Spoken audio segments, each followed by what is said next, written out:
لوگ لوگوں سے اپنی خوبیاں بتا بتا کر ساتھ رہنے کی بھیک مانگتے ہیں۔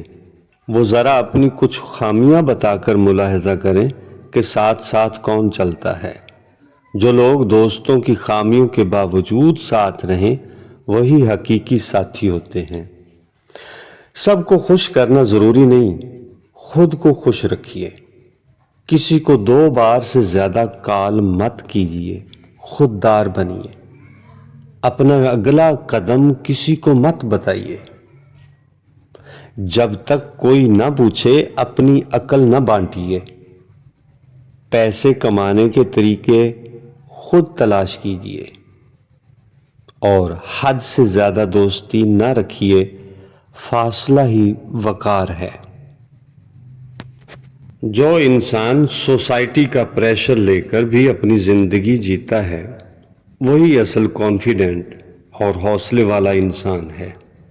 سوسائٹی تو یہ چاہتی ہے کہ آپ بھی ان کی طرح ایک ایوریج سے انسان بنیں، ان سے مختلف نہ بنیں اور نہ کچھ خاص کریں۔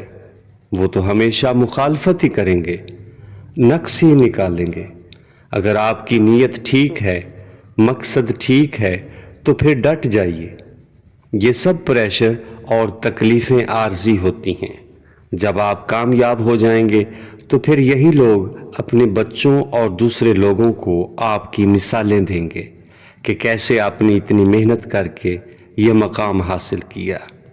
اس لیے عام لوگوں کی طرح ایک ایوریج انسان نہ بنے، بلکہ اپنی محنت اور اعتماد سے ایک منفرد اور مختلف انسان بنے، تاکہ کوئی خوش ہو کہ نہ ہو، آپ کو خود پر فخر ضرور ہونا چاہیے۔